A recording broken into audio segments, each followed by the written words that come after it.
Hello, আসসালামু আলাইকুম বন্ধুরা, সবাই কেমন আছেন? ময়মনসিংহ ফুড অ্যান্ড কিচেনে সবাইকে আরও একবার স্বাগতম। বন্ধুরা, আজকে আমরা দেখে নিব কিভাবে মাংস দিয়ে ভর্তা তৈরি করা যায়। এর জন্য আমি দুই খণ্ড মাংস ছোট ছোট করে কেটে নিয়েছি এবং মাংসটা তেলে হালকা পানি দিয়ে হলুদ দিয়ে সিদ্ধ করে নিব। খুব বেশি পানি দেওয়ার প্রয়োজন নেই, যেহেতু আমি মাংসটা খুব ছোট ছোট করে কেটে নিয়েছি, যাতে মাংসটা খুব ইজিলি সিদ্ধ হয়ে যায় এবং এটা ভর্তা করতে খুব সহজে যেন গলে যায়। দিয়ে দিলাম সামান্য পরিমাণে হলুদ এবং মাংসে থাকা কিছু পানি। প্রয়োজন বোধে আপনারা এক্সট্রা পানিও ব্যবহার করতে পারেন, কারণ মাংসটা যেন ভালোভাবে সিদ্ধ হয় সেই দিকে লক্ষ্য করতে হবে। বন্ধুরা, আমার মাংসটা আমি পানি শুকিয়ে গেলে কিছুক্ষণ সময় ভেজে নেব চুলার আঁচ ডিম করে। চুলার আঁচ বাড়িয়ে দিলে মাংসের পানিটা তাড়াতাড়ি শুকিয়ে যাবে এবং মাংসটা ভালোভাবে সিদ্ধ হবে না।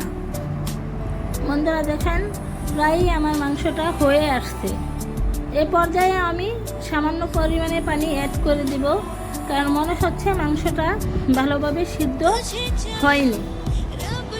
আপনারা চাইলে পরিমাণ মতো পানি মাংস সিদ্ধের প্রথমেই ব্যবহার করতে পারেন। আর হ্যাঁ বন্ধুরা, আপনাদের জন্য এত কষ্ট করে ভিডিও বানানো, আপনারা প্লিজ আমাদের ভিডিওটি ডেইলি দেখতে থাকুন এবং আমাদের চ্যানেলটিকে এখনই সাবস্ক্রাইব করে দিন। এই পর্যায়ে আমি কিছু রসুন, পেঁয়াজ এবং কাঁচামরিচ হলুদ দিয়ে ভেজে নিব।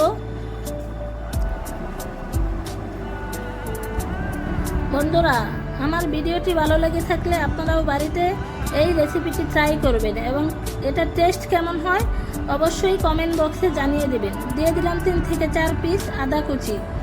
আদা কুচি ভর্তাতে ব্যবহার করলে মাংসের ভর্তার ফ্লেভার অনেক ভালো হয় এবং টেস্টটা আর একটু বেশি হয়। আপনারা চাইলে আদাটা স্কিপ করতে পারেন, যারা আদাটা খেতে পছন্দ করেন না।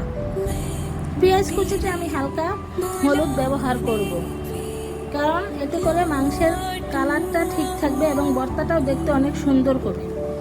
এই পর্যায়ে আমি কাঁচামরিচ, পেঁয়াজ, রসুন এবং আদা ভালো করে তেলে ভেজে নেব।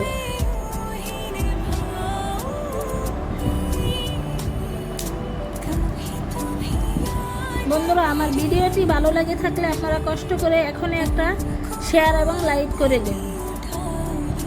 নিত্য নতুন ভিডিও পেতে আমাদের চ্যানেলটিতে নিয়মিত চোখ রাখুন। এই পর্যায়ে আমি ভেজে নেব কিছু শুকনো মরিচ।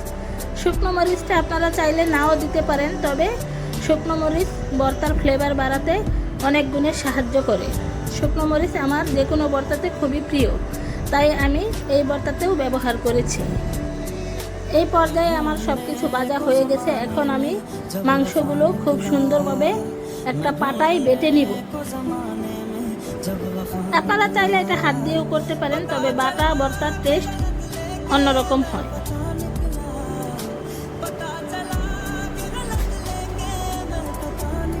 মাংসটা একটু সময় নিয়ে ভালোভাবে বেটে নেবেন, যেন রসুন পেঁয়াজের সাথে এটা ভালোভাবে মিক্স হয়।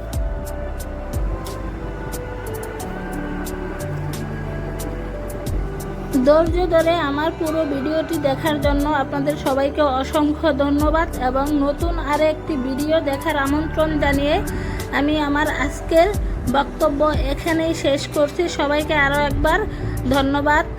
আল্লাহ হাফেজ।